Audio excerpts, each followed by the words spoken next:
wrong for me to say that we have started slightly tilting towards the US from a completely non-aligned position.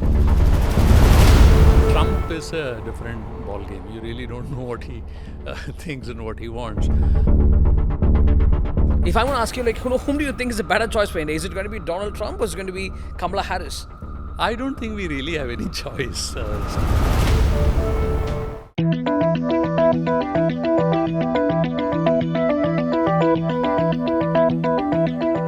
Hello and welcome to this fourth edition of Talking Sense with Srini. I'm joined by Editor-in-Chief Mr. Srinivasan, who will be discussing about the much anticipated US election there. So thank you very much, sir, for joining us on TheFederal. Great to have you. Yeah, hi. Nice meeting you on a Saturday again. Yeah.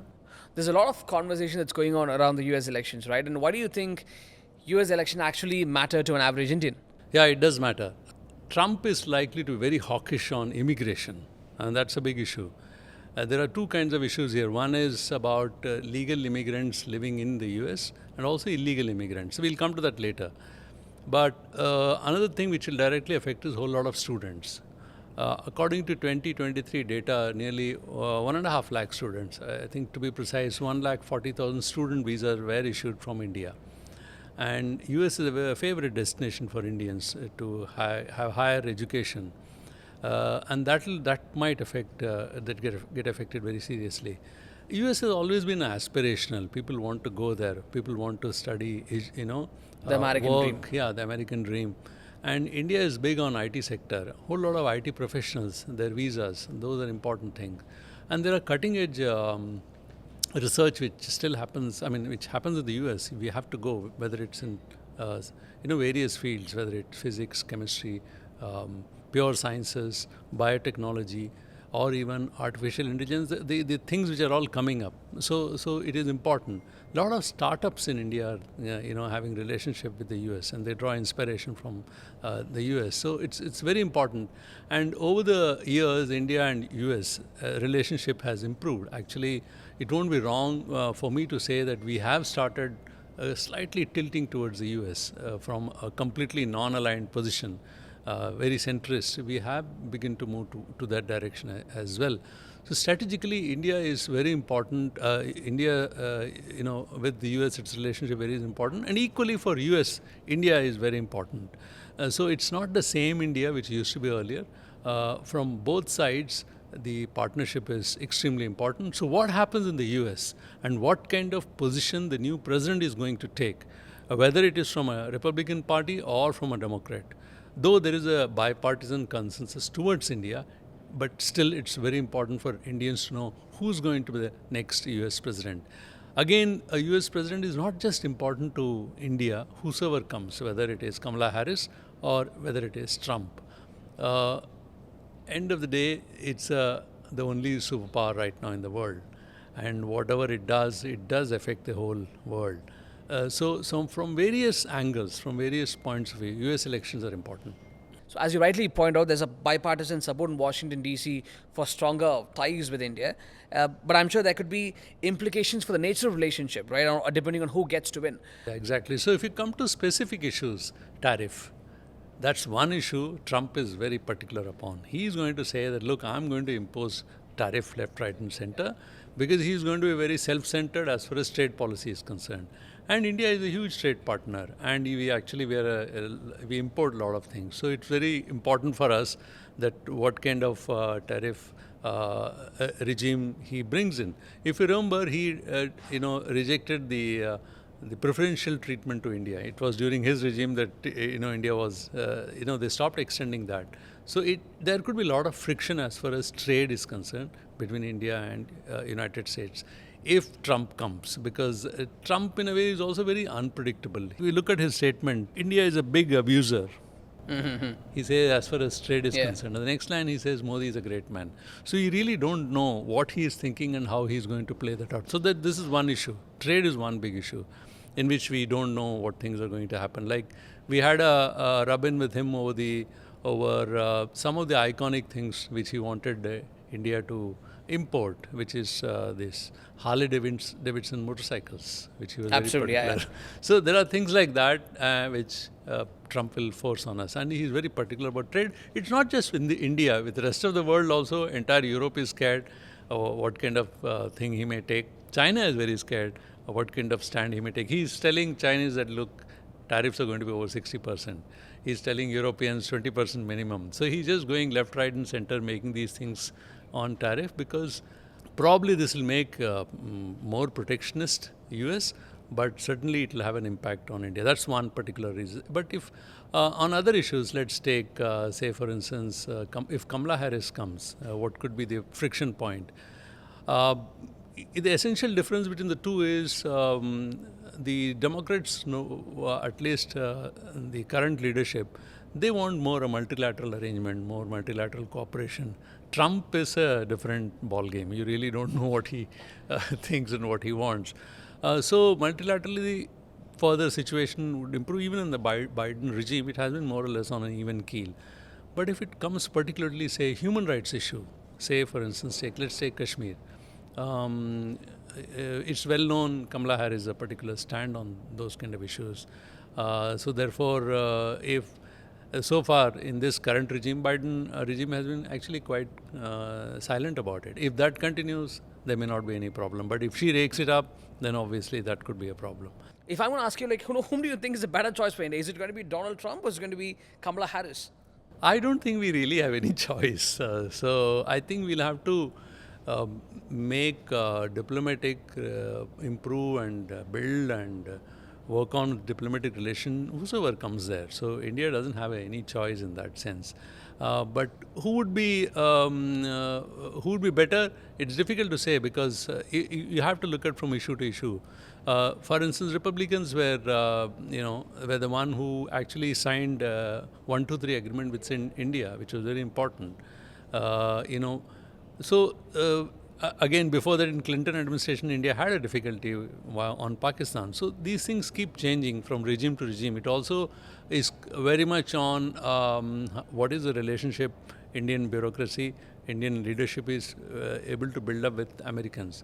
But one thing is very clear. The Indo-Pacific region has become very important for strategically for America, and because they want to contain the Chinese influence in that region. In that sense, India is a very important player.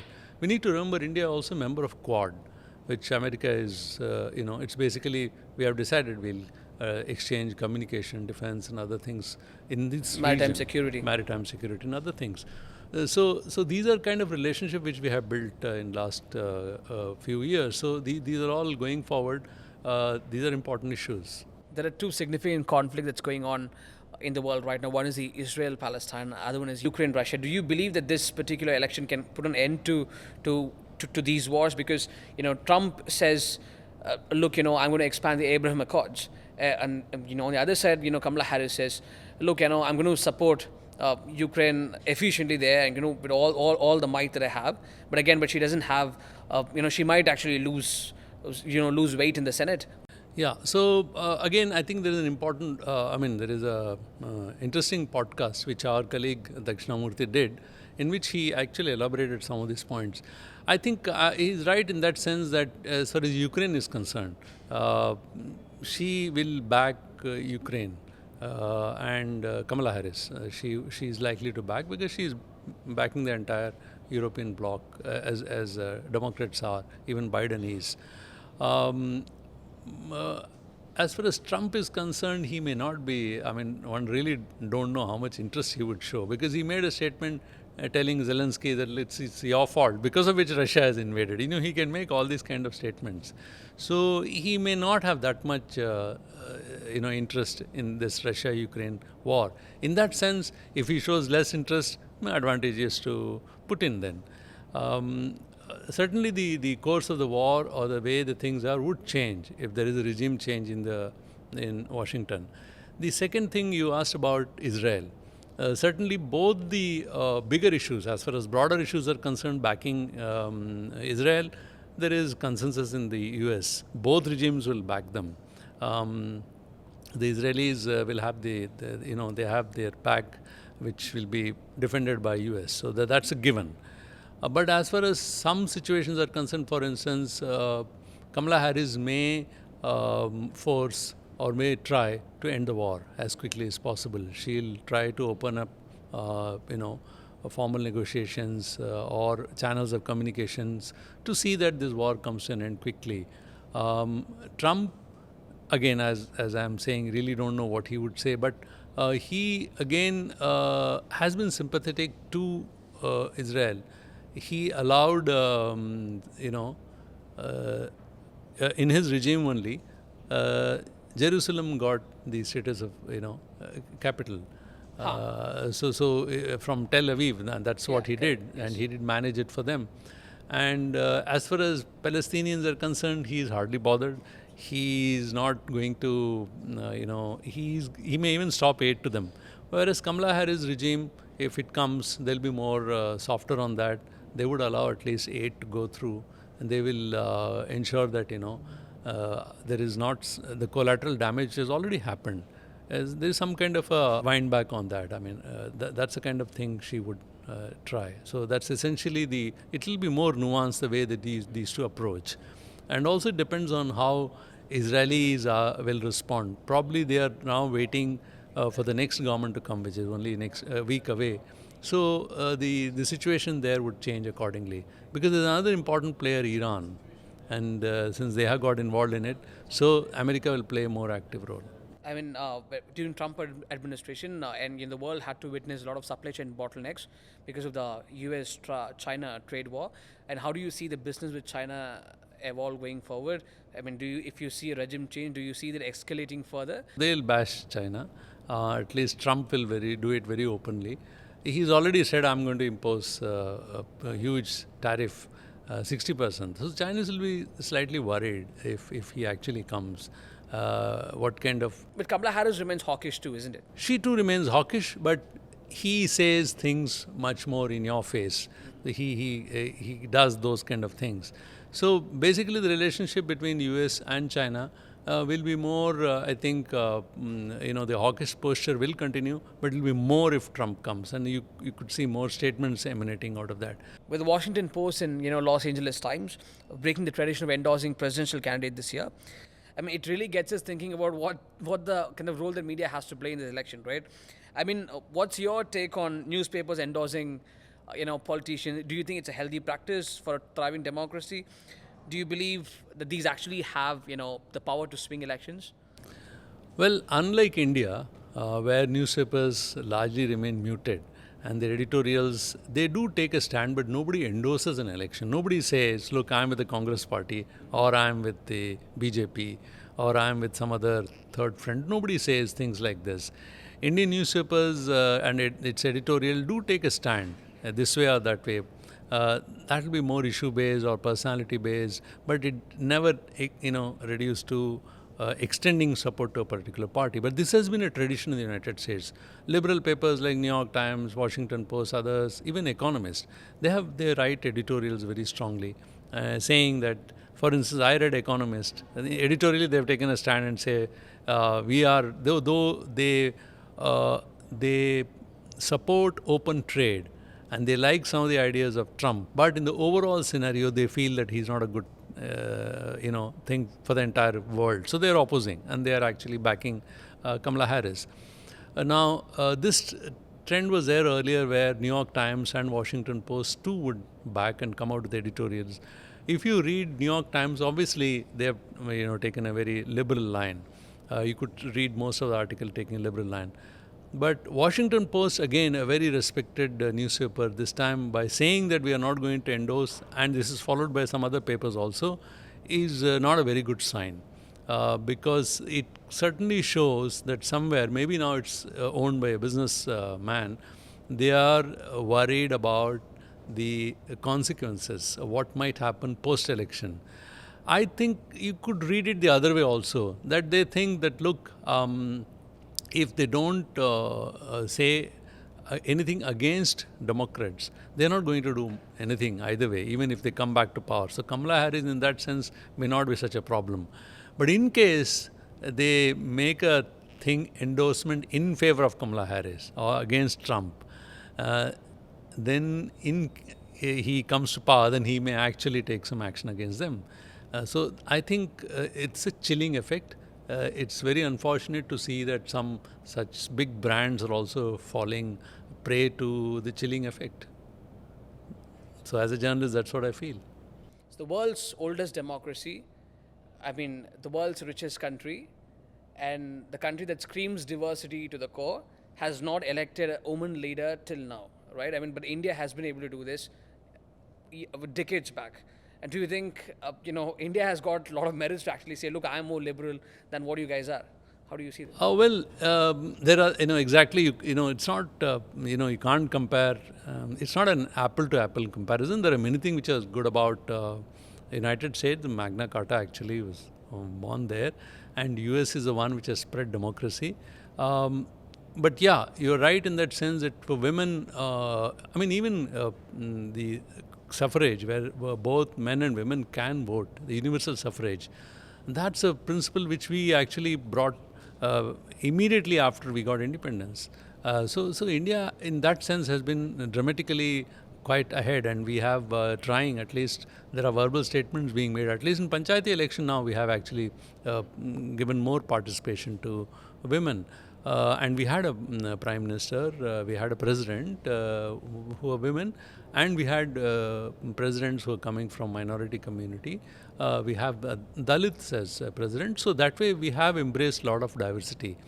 United States, it was a big victory of sorts when Obama became the first president, and he was a African president. It was celebrated. But women, immediately after that, Clinton tried her hand and she failed. In the case of Kamala Harris, she wears several identities. A, she is a woman. B, she is both of African origin and also Indian origin. So Asian, African, women in that sense. So multiple identities she has. Also an immigrant who's second generation settled there. So a whole lot of things which would be that makes this election extremely interesting. Do you see similarities of US elections and Indian elections there? Well, I really wonder. I was quite surprised. This morning I saw, something which it's quite shocking. Liz Cheney is daughter of Dick Cheney. Dick Cheney was a Republican and she was a Republican. He was a vice president, and he was handling the, he was held responsible for the, Iran war. And now his daughter, she switched from Republican Party to Democrats, and she's supporting Kamala Harris. So Trump says that, she should be shot with a 9-barrel gun. Can you imagine? This made me think, well, what happened to our own elections in Delhi? Minister, he's a cabinet. He's Former in the Minister cabinet. Anurag Thakur. So he did say, something, Goli Maro. So things like that made me wonder, this kind of campaign even happens. American presidential candidate is made such a statement there. So in that sense, the election is, so why he has done that? To get the votes in Pennsylvania, which is one of the swing states, and he probably wants more, kind of Arabic American voters to support him. So he's probably holding Dick Cheney, her father, responsible, calling her a warmonger and all that. So he's trying to polarize by saying these. The other thing I read, which was quite shocking, was that in another place they took out a rally, which was a golf cart, being where a person an actor dressed up like Trump was standing and he was being cheered, and this was followed by a woman who looked like Kamala Harris, and she was dressed up like Kamala Harris. Her hands were tied, and and she was kind of walking behind, as if she's been taken as a prisoner, and Trump is going in the golf cart. Attempts to polarize. So again, polarize the voters there. So these are some of the depressing things which are happening in the American election. Sir, thank you again. That was great listening to you, and thanks for all your insights. Quite comprehensive there. Thank you. Thank you.